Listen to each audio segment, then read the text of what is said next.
अस्सलाम वालेकुम। उम्मीद है आप सब लोग खैरियत से होंगे। आज मैं आपके साथ MTS 631 का करंट पेपर शेयर कर रही हूँ। 9 अगस्त में जो आपका पेपर आया था, फुल पेपर आपके साथ शेयर करूँगी, ठीक है। टोटल आपके पास 49 क्वेश्चन थे, जिसमें से 42 MCQs थे, 5 शॉर्ट क्वेश्चन थे और 2 लॉन्ग। 5 में से 3 आपने शॉर्ट अटैम्प्ट करने थे और 2 में से 1 लॉन्ग आपने अटैम्प्ट करना था, ठीक है। शॉर्ट 5 नंबर के थे और लॉन्ग आपके पास 10 नंबर का था। चलिए पहले मैं आपको क्वेश्चन सॉल्व करवा देती हूँ, ठीक है। उसके बाद जो आपके MCQs आए हुए थे, मैं आपको PDF पे सारे के सारे निशान लगवा दूँगी, या जो सॉल्व करने वाले थे वो मैं आपको सॉल्व करके समझा दूँगी।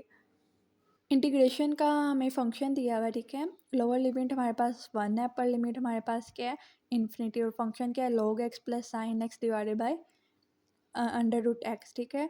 हमने बताना है ये कन्वर्ज है या डाइवर्ज। मैं आपको बहुत आसान तरीके से क्वेश्चन समझा देती हूँ। या तो आप ऐसे करें कि 2 फंक्शन बनाने अलग-अलग, log x over under root x या sin x over under root x. आसान तरीका बताती हूँ, ठीक है। आसान तरीके में आपने क्या करना है, पूरी वैल्यू को कंपेयर करना है आपने, ग्रेटर दैन करना है 1 divided by under root x से। कौन सा ये हमारा मेथड है हमारे पास, कंपैरिजन टेस्ट मेथड, ठीक है। पूरा फंक्शन लें, उसको ग्रेटर दैन रख दें, जो हमारे पास है 1 divided by under root x. जो नीचे हमारे पास एक्स की वैल्यू होती है ना, कंपैरिजन टेस्ट में हम वही वैल्यू लेते हैं। यहाँ पर एक्स की वैल्यू, ठीक है, हमारे पास क्या है, नीचे अंडर रूट एक्स है, ठीक है। अब देखें अंडर रूट एक्स है तो हमारे पास यानी एक्स की पावर क्या है, 1/2, और 1/2 हमारे पास छोटा है 1 से। जब भी अगर पावर हमारे पास 1 से छोटी हो तो फंक्शन पूरा डाइवर्ज कर रहा होगा। अगर हमारे पास पावर जो वैल्यू है 1 से बड़ी हो तो हमारे पास क्या हो रहा होगा, कन्वर्ज। अब देखिए 1/2 1 से छोटा है, पावर जो है हमारे पास एक्स की पावर, पी से मतलब जो एक्स की पावर होता है हमारे पास, पी हमारे पास 1/2 है और वो 1 से छोटा है, तो हमारे पास पूरा फंक्शन क्या कर रहा है, डाइवर्ज, ठीक है। ये तरीका ज़्यादा आसान है कि आप होल फंक्शन ले लें, उससे कंपेयर कर लें, या फिर आप ये ऐसे 2 पार्ट अलग करके बता सकते हैं, एक हमारे पास डाइवर्ज कर दिया, दूसरी से कन्वर्ज कर दिया, लेकिन दो को मिला के ओवरऑल ये फंक्शन डाइवर्ज ही करेगा, ठीक है। जो मैं फर्स्ट मेथड बताया वो ज़्यादा आसान हो, कर लीजिएगा, पी सीरीज टेस्ट वाला। आगे ये हमारे मिड टर्म का सिलेबस है। वैसे ये मिड टर्म में से क्वेश्चन आया हुआ था, है आपका फाइनल टर्म का पेपर ही था कल का, लेकिन ये मिड टर्म के कोर्स में से आया हुआ था, है बहुत इजी क्वेश्चन, ठीक है। क्या हमने प्रूव करना है कि x minus y mod greater than है mod x mod minus y mod से, ठीक है। ये मैं आपको प्रूव करवाती हूँ, बहुत इजी क्वेश्चन है ये आपके PDF के पेज नंबर 74 में से क्वेश्चन आया हुआ है, ठीक है। अब मैं इसका प्रूफ की तरफ चलते हैं, ठीक है। हमें पता है x इक्वल होता है x के, ठीक है। हम y प्लस भी कर सकते हैं, y माइनस भी कर सकते हैं, ठीक है। अब हमने कैलकुलस में पढ़ी हुई है इनइक्वालिटी, ट्राइएंगल इनइक्वालिटी के रूल्स। उस रूल्स के मुताबिक कि हम जब अलग अलग मोड में करें, कि फ़ंक्शन को अलग अलग मोड में करें, तो हमारे पास क्या हो जाता है, ग्रेटर दैन और इक्वल हो जाता है। तो हमने वाई मोड अलहदा कर दिया, एक्स माइनस वाई का मोड अलहदा कर दिया, और एक्स को भी मोड में लिख दिया, ठीक है। अब वाई इधर प्लस हो रहा है, दूसरी साइड पे जाके क्या हो गया, माइनस, और ठीक है। अब देखें एक्स माइनस वाई हमारे पास लेस देन हो गया किससे, x minus y whole mod से। यही आपने प्रूव करना था, इतना सा आपका प्रूफ है, और ये हमारे पास आंसर आ गया बस। ये आप एक दफ़ा पेज अपने PDF के पेज नंबर 74 से वाला क्वेश्चन देख लीजिएगा। ये क्वेश्चन हर साल ही आपके पेपर में आया होता है। फंक्शन आपको गिवन है x प्लस वाई, ठीक है, और रेक्टेंगल के हमें पॉइंट गिवन है 0 1 इंटू 1 2। आपने सिर्फ I1 फाइंड करना, ठीक है। ये आपके लास्ट पेजेस में क्वेश्चन है, मैं आपको दिखाती हूँ। ये सिर्फ आपने I1 तक सॉल्व करना है, लेकिन आपको I2 सॉल्व करना भी आना चाहिए, ठीक है। वो आपसे कह सकते हैं कि I2 सॉल्व करें या I1 सॉल्व करें। ये क्वेश्चन आपके PDF के 157 पेज पे है, ठीक है। 157 के पेज के ऊपर ही ना आपको I2 और I1 का फार्मूला मिल जाएगा, वो याद कर लीजिएगा, वरना मैं आपको डायरेक्ट पे सॉल्व करना बता देती हूँ कैसे सॉल्व करेंगे, ठीक है। जो हमारे पास फर्स्ट वैल्यू दी हुई है 0 1, वो हम लिमिट ले लेंगे, और जो फंक्शन है पहले हम उसको किससे डेरिवेट करेंगे, dx से, जो हमें फंक्शन गिवन है, यानी y वाली वैल्यू को एज अ कांस्टेंट हम इंटीग्रेट करेंगे, तो हमारे पास क्या आंसर आ जाएगा, ठीक है। लिमिट पुट करने के बाद हमारे पास आंसर आ जाएगा 1/2 प्लस वाई। अब जो आंसर आया है ना, वो हम लेंगे, ठीक है, आगे फंक्शन और डी वाई के तौर पर आगे उसे हम इंटीग्रेट करेंगे। और पहले हमने 0 1 लिमिट ली थी, अब अगली लिमिट हमारे पास क्या है 1 2, तो हम अगली लिमिट लेंगे 1 2। अब जो हमारे पास पीछे आंसर क्या आया था 1/2 + y, उसको हम इंटीग्रेट करेंगे, ठीक है। 1/2 हमारे पास क्या आ जाएगा y, y को इंटीग्रेट करेंगे y²/2, ठीक है। 2 और 1 वैल्यू हम अपर लोअर लिमिट पुट करेंगे इसमें, ठीक है। सॉल्व करेंगे तो हमारे पास 2 आंसर आ जाएगा। आगे अगर आपने I2 सॉल्व करना ना, तो I2 में हम पहले बड़ी लिमिट लेते हैं और साथ dy लेते हैं, और फिर हम जो आंसर आता है वो लेते हैं और साथ dx लेके छोटी लिमिट लेते हैं, ठीक है। ये आप ऊपर फार्मूला पढ़ेंगे तो आपको इजीली अंडरस्टैंड हो जाएंगे क्वेश्चन और भी ज़्यादा। अब देखें, हमें फंक्शन दिया हुआ है x² divided by x² + y³। कह रही है हर जगह डिफाइन है r² में, सिर्फ 0 0 को ओरिजिन पॉइंट को छोड़। तो आपने कैसे सॉल्व करना है, y की जगह mx डाल दें। जब आप y की जगह mx पुट करेंगे, ठीक है, तो हमारे पास क्या आंसर आ जाएगा x³ m² divided by x³ 1 + m³, ठीक है। x³ हमारे साथ कट गया तो मेरे पास क्या रह जाएगा m² divided by 1 + m³। Limit apply करेंगे तो हमारे पास लिमिट भी मतलब डिफाइंड ही नहीं होगी लिमिट, क्योंकि स्लोप हमारे पास डिफाइंड तो ही ना होती है। तो फिर जब हमारे पास लिमिट ही डिफाइंड नहीं है तो फंक्शन कैसे डिफाइंड होगा, ठीक है। ये आपको ऐसी एग्जांपल पेज नंबर 92 पे मिल जाएगी। ये वाला लेक्चर आप लाजमी देखिएगा, ये वाला क्वेश्चन आप इजीली अंडरस्टैंड कर लेंगे। बस आपने y की जगह एम एस पुट करना, एक्स वाला फंक्शन ही पूरा ख़त्म हो जाएगा और फिर आप कहेंगे कि लिमिट ये डिफाइंड ही नहीं है। ये जो क्वेश्चन आपको गिवन है ये आपके एग्जांपल में से आया है, बहुत आसान है, ठीक है। फंक्शन आपको क्या गिवन है x² + y² divided by x - y। आपने डिफ्रेंशिएट करना है पहले इसको x के अकॉर्डिंग क्वेश्चन वो लगा के, फिर इसको डिफ्रेंशिएट करना है y से, y के अकॉर्डिंग, ठीक है, with respect to y question वो लगा के, ठीक है। ये एग्जांपल मैं आपको दिखा देती हूँ कि आपके कौन से पेज पे से आई हुई है। आपके पीडीएफ के पेज 108 में सेम एग्जांपल आई हुई है। देखें यहाँ पर एक्स से डेरिवेटिव करके आंसर लिखा हुआ है, वाई से डेरिवेटिव लेके आंसर लिखा हुआ है। फिर आपने बताना है फंक्शन ये हमारे पास क्या है, कॉन्टीन्यूस है। कब कॉन्टीन्यूस होगा, जब एक्स हमारे पास वाई के इक्वल ना हो। बहुत ही आसान सी एग्जांपल है आपकी आई हुई थी। आगे देखें 10 नंबर का क्वेश्चन आया हुआ था आपके पास, ठीक है। Limit x approach to infinity F x हमारे पास 1 के इक्वल आ रही है, हमने शो करना था और फंक्शन आगे हमें गिवन था, ठीक है। ये पूरी की पूरी एग्जांपल आपके पीडीएफ में से आई हुई है, ठीक है। मैं आपको दिखाती हूँ। ये क्वेश्चन आपका पेज नंबर 19 पीडीएफ में से आया हुआ है, ठीक है। एग्जांपल आपने पूरे फंक्शन को कहना है कि यू है हमारे पास, ठीक है। फिर कोस u - 1 अकॉर्डिंग टू रूल हमारे पास क्या हो जाएगा, एप्सिलॉन से छोटा हो जाएगा। फिर हम इसको कंपेयर करेंगे, ठीक है, 1 divide by mode x square से, और 1 divide by mode x square की जगह क्या आ जाएगा, उसके बाद हमारे पास डेल्टा आ जाएगा। और फिर हम कह देंगे f(x - 1) मोड हमारे पास छोटा है एप्सिलॉन से। बस इतना सा है, 4 5 लाइनों का। ये आप चाहे रट्टा लगा लें, लेकिन ये क्वेश्चन बार बार 10 नंबर का आता है पेपर में। लास्ट क्वेश्चन ये भी हमारे पास पूरे 10 नंबर का था, ये भी आपके पीडीएफ में से ही आया हुआ है, ठीक है। इसका सोल्यूशन दिखा देती हूँ, वो भी 2 4 लाइनों का, वो आप तैयार कर लीजिएगा। ये आपके पीडीएफ पे पेज नंबर 131 से एग्जांपल आई हुई है, ठीक है। आपने यहाँ पर 1 से c तक लिमिट लेनी है, ठीक है। डेल्टा की जगह c, लोकली इंटीग्रेबल में हम ऐसे ही करते हैं, c की लिमिट लेते हैं एक जगह कहीं ना कहीं। लिमिट लेने के बाद हम क्या करेंगे जी, इंटीग्रेशन कर लेंगे फंक्शन की, पावर रूल लग रहा है, ठीक है। उसके बाद हम लिमिट अप्लाई कर देंगे c और 1 की, तो हमारे पास जो आपको नज़र आ रही है वैल्यू आ जाएगी, गिवन वैल्यू। फिर आपने पीस वाइज फंक्शन को डिफाइन करना है। अगर p ग्रेटर देन हो 1 से, तो हमारे पास क्या फंक्शन आ रहा है, p - 1 की पावर -1। और अगर p लेस देन हो 1 से, तो हमारे पास क्या आ रहा है, इन्फिनिटी। आगे हमने फंक्शन में, ठीक है, पुट किया हुआ है, फंक्शन में हमने 1 पुट किया हुआ है, ठीक है। तो मेरे पास क्या आ गया, एक्स की पावर -1, p की जगह हमने 1 पुट किया है।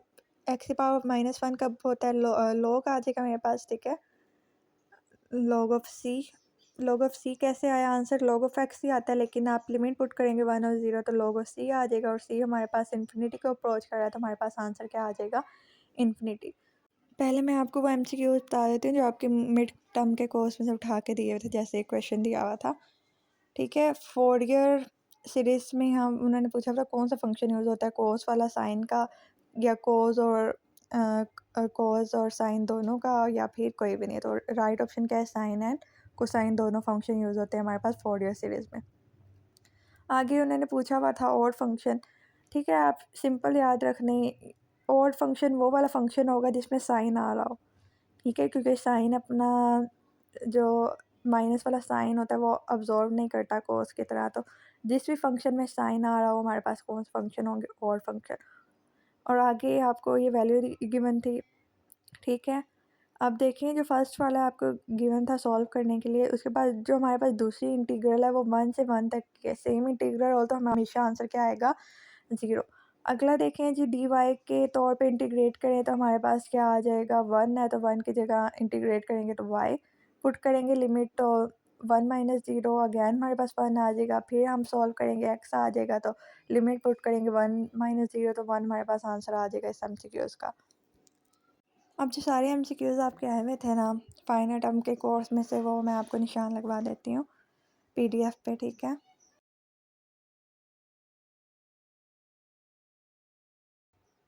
हाँ जी, ये हमारे पास एमसीक्यूज़ आया था। The empty set and singleton set are connected because they can not be represent as the union of two disjoint non empty set, ये आया हुआ था। ठीक है, और ऑप्शन आपका आया हुआ था एम्प्टी सेट वाला। ठीक जी, ये a set S is polygonally connected if every pair of point in S can be connected by a polygonal path lying entirely in S। ठीक है, ऑप्शन आपका होगा entirely in S, right।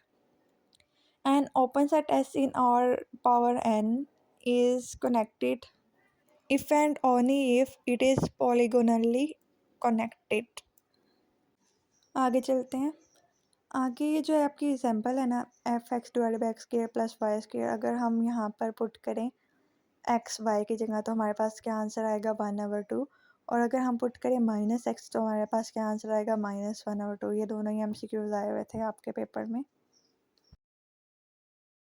जो है long question आपने सही तरीके से तैयार करना। ठीक है, ये आपका पेपर में आया हुआ था, मैं आपको बता भी चुकी हूँ सब्जेक्टिव वाले पार्ट में। ये आपका एमसीक्यूज आया था, F divide by G is continued at each x not in S such that G x not not equal to 0। ठीक है, एफ ओवर जी में जी कभी भी हमारे पास 0 के इक्वल नहीं हो सकता। अगर वो 0 के इक्वल हो जाए तो हमारे पास क्या हो जाएगा, इन्फिनिटी की तरफ चला जाएगा। ठीक है, ये एमसीक्यूज आया हुआ था। ठीक है, फंक्शन हमारे पास क्या था, 3x² plus y cube plus x y. कहते हैं कि सेकंड ऑर्डर डेरिवेटिव लेके 0 0 पुट करें तो क्या आंसर आएगा। ठीक है, सेकंड ऑर्डर डेरिवेटिव गिवन है, मैंने हाईलाइट भी किया हुआ है, F x y into x y. ठीक है, हमारे पास अगर एक्स वाई की जगह मैं यहाँ 0 0 पुट भी कर दूँ तो मेरे पास आंसर क्या आएगा, 1। ये वाले जो एमसीक्यूज़ है सारे पास पेपर से रिपीट हुए हुए थे। सारा पूरा पेपर पास पेपर जैसा ही आया हुआ था। ये एमसीक्यूज़ है हमारे पास। A function of several variable में have first order partial derivative at a point x naught but fail to be continued at x naught. Fail to be इसका राइट ऑप्शन था। ये फार्मूला आना चाहिए आपको। ठीक है, ये फार्मूला आपने अच्छे तरीके से याद करना है, सेवरल फंक्शन वाला। आगे चलते हैं जी, हमारे पास गिवन होता है L x equal to m1 x1 plus m2 x2 going on m(n)(xn)। तो ये फंक्शन हमें गिवन होता है, कहते हैं कौन सा फंक्शन है, तो आपको पता होना चाहिए फंक्शन हमारे पास लीनियर फंक्शन है। और आगे हमारे पास आता है L x equal to f(x1 x0 x1 going on), यही कोई लिखी हुई होती है। तो इसका राइट ऑप्शन होता है ये differential of f at x naught की इक्वेशन है। ठीक है, बिल्कुल सेम ऑप्शन आता है आपके पास, differential of f x naught. ठीक है, आगे चलते हैं।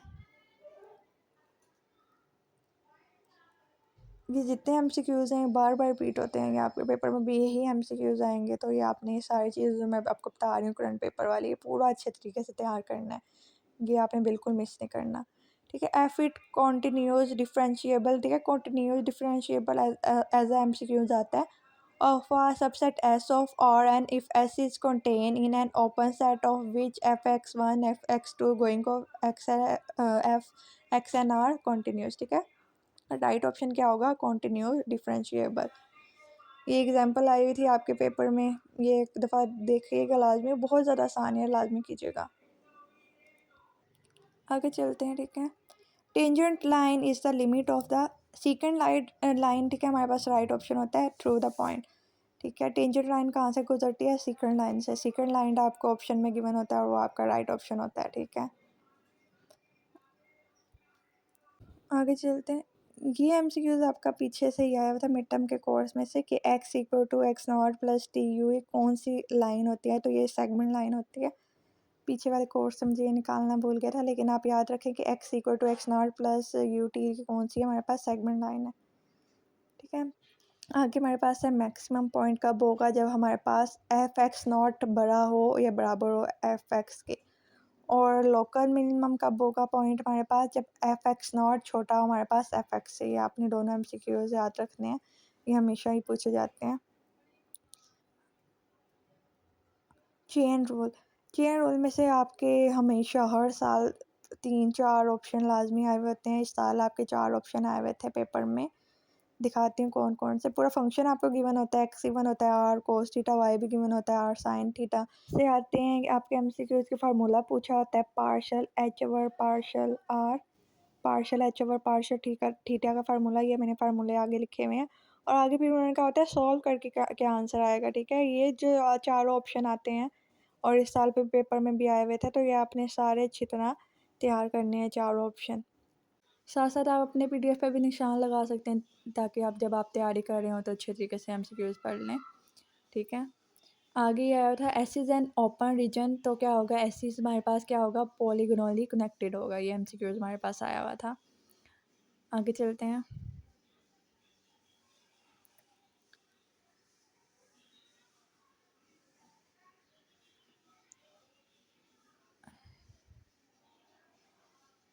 ये हमारे पास टॉपिक है, इसमें से बहुत ज़्यादा एमसीक्यूज आते हैं पॉजिटिव डेफिनाइट से, ठीक है।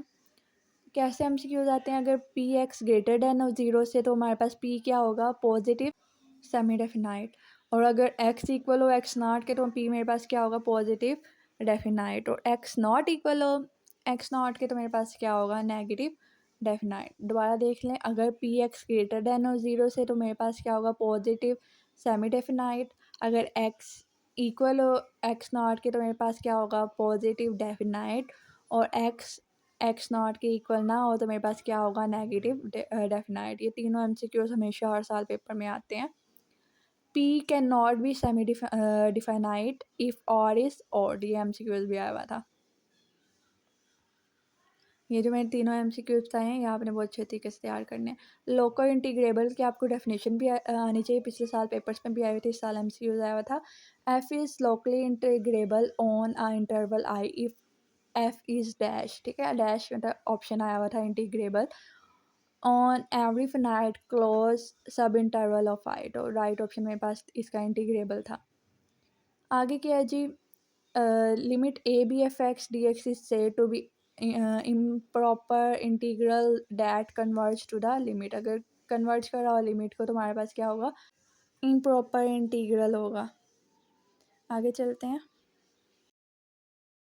आगे एमसीक्यूज आया हुआ था कि integration lower limit a upper limit b F x D x को हम ऐसे ब्रेक करके भी लिख सकते हैं, पॉजिटिव साइन के साथ, मतलब प्लस करके। आगे चलते हैं, ठीक है। ये एग्जांपल बहुत ज़्यादा इंपॉर्टेंट है, ये आपने अच्छे तरीके से तैयार करनी है। और ये वाली एग्जांपल तो 10 नंबर के पेपर में आई हुई थी, मैं आपको बता चुकी हूँ पहले ही। ये दोनों एग्जांपल आप अच्छे तरीके से तैयार कर लीजिएगा। If f is non-negative and locally integrable on AB, then integration of ABFX क्या हो रही है? कन्वर्ज होगी, ठीक है। कंपैरिजन टेस्ट में से ये दो एमसीक्यूज हमेशा आता है। अगर एफ एक्स हमारे पास इन्फिनिटी से छोटा हो, जी एक्स भी इन्फिनिटी के छोटा होगा, जी एक्स इन्फिनिटिव के इक्वल हो, तो एफ एक्स भी मेरे पास इन्फिनिटिव के इक्वल होगा, ठीक है। ये एमसीक्यूज हमेशा आते हैं आपके पास। अब देखें, अगर integration of A B F x D x infinitive से छोटा हो, तो मेरे पास क्या होगा? कन्वर्ज होगा। और इन्फिनिटिव के इक्वल हो, तो मेरे पास क्या होगा? डाइवर्ज। ये एमसीक्यूज भी आपके आए हुए थे। लास्ट वाले ज़्यादा चैप्टर में से ना आपके एमसीक्यूज ही आते हैं। आगे integration of lower limit A B F x हमारे पास इन्फिनेटिव के इक्वल है, मेरे पास 0 के इक्वल है, तो हमारे पास integration of A B F x D x less than होगा इन्फिनेटिव की। MCQ आया हुआ था। आगे एब्सोल्यूट इंटीग्रेबिलिटी की आपको डेफिनेशन आनी चाहिए, पेपर में आई हुई है पिछले पेपर्स में। तो f is absolutely integrable on a b if f is locally integrable on a b and right option है मेरे पास integration a b mod f x dx less than infinity, ये मेरे पास राइट ऑप्शन है। ठीक है, ये ऑप्शन आया हुआ था, ये आप वैल्यू याद रखिएगा और डेफिनेशन आपको याद करनी चाहिए बल्कि इस पूरे की। अगर f मेरे पास कंडीशनली इंटीग्रेबल हो तो मेरे पास कन्वर्ज कंडीशनली होगा। ठीक है, ये ऑप्शन आया हुआ था। आगे चलते हैं। अगर ठीक है, ये पूरी डेफिनेशन आपने याद करनी है, डिजिटली टेस्ट में इसमें से MCQ आपका बन के आया हुआ होता है।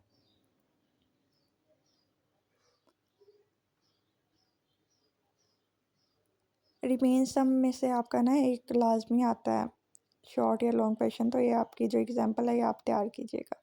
ये MCQ हर साल पेपर में आया होता है। If f is unbounded on the non degenerate rectangle R in Rn then f is non-integrable in R।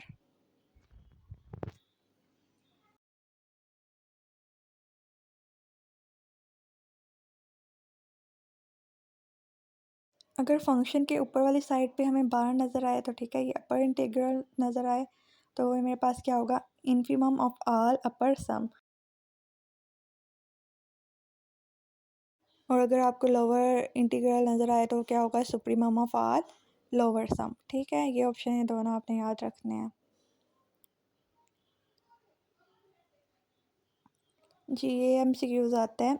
If f is bounded on a rectangle R then हमारे पास लोअर सम छोटी होगी और अपर सम यहाँ पर वैल्यू क्या होगी, बड़ी और इक्वल होगी। ये आपने याद रखना है बाउंडेड फंक्शन और रेक्टेंगल R पे। तो ठीक है, ये आगे जो लास्ट पेजेस पे जितनी भी आपकी क्वेश्चन है ना, ये हमेशा पेपर्स में आती हैं सारी।